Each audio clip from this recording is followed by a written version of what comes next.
This is Le Petit Monde du Père Noël, also known as, I would imagine, the small world of Santa Claus, Une nuit au grand magasin, which is a night at the department store. If this looks vaguely familiar to you, it should, because it is the new edition of Little Santa. Basically, what happened is Louis Trondheim and Thierry Robin did 4 or 5 books in the Little Santa series, 5 books total.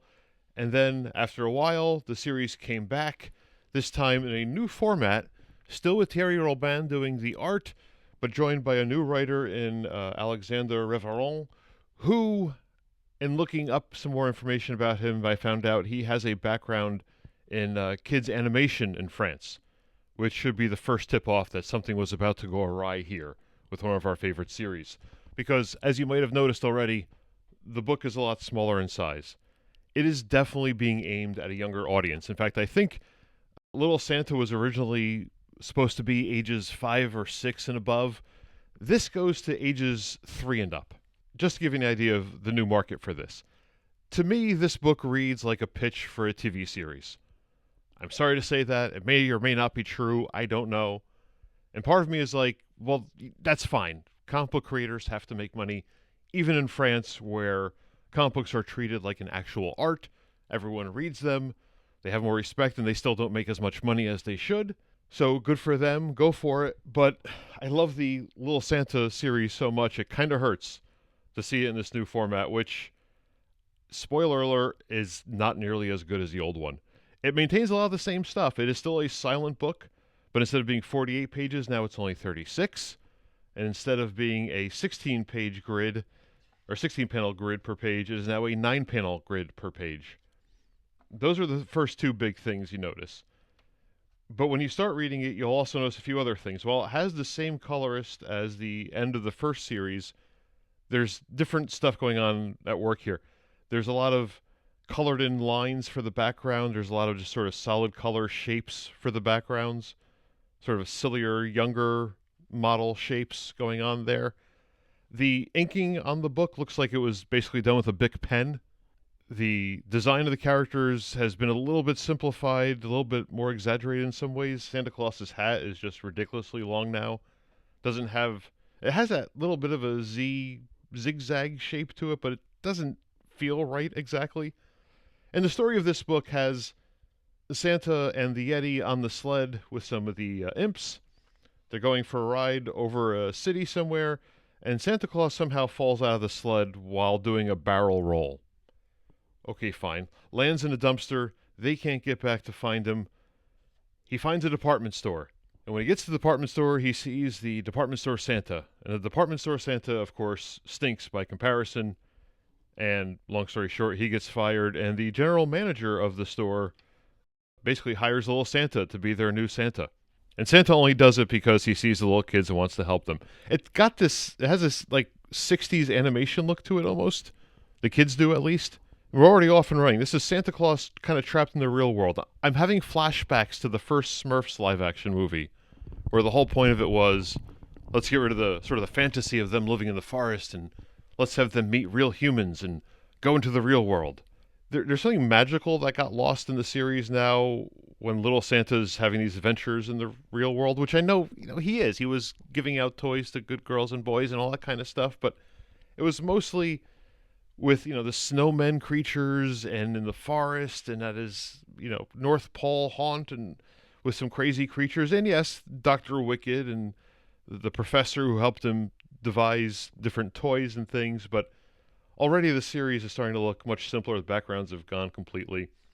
And I keep trying to tell myself it's because of the 9-panel grid instead of 16-panel grid. Everything is larger, so it looks a little bit different, but I'm not buying that. It just feels different. It feels like something else. It doesn't feel like the original Little Santa. It would be a fine children's book on its own. Give this to a kid, a 3-year-old kid, they'll enjoy it. For that purpose, it really works. But especially coming off a review of a book that I called The Perfect Comic, it seems really funny to come to this one where logic and reason fails also, because then Santa gets trapped in the department store because, of course, the owners of the department store, the manager and his security goons, are bad guys. Of course, here's a Christmas tree that he's about to get trapped on. Here's the boxes are empty on the props in the mall, and that makes Santa Claus mad. There's some sillier stuff like the mannequin falls apart and Santa's afraid of it because of that, which seems like a weird choice. Santa gets mad when he discovers one of these pages. Oh, yeah, he discovers they have toy guns and he gets mad at that.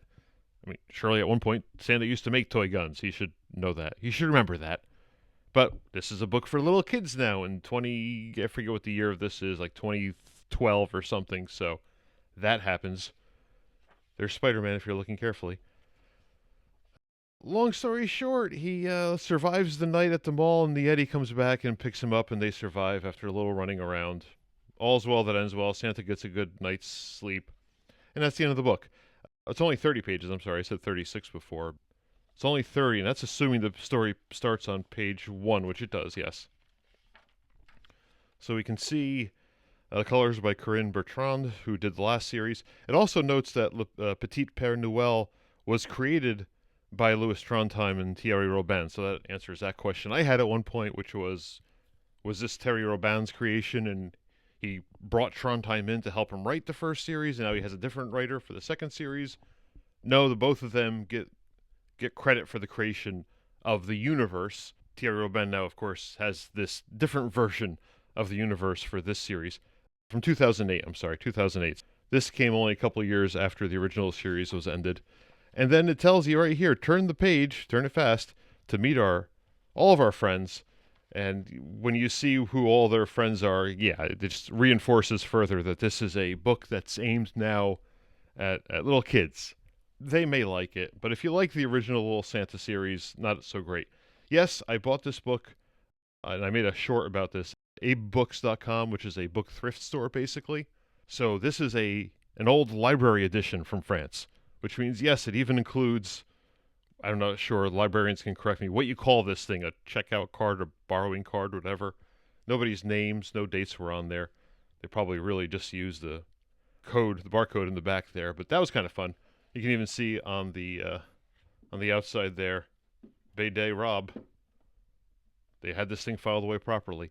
But Le Petit Monde du Père Noël, there are 2 other books, and I will definitely try to pick them up in the future at some point. But yeah, I'm not all that excited by it, to tell you the truth. I'm going to try to find that 5th book in the first series first, and hopefully that'll just end it all with a good taste in my mouth.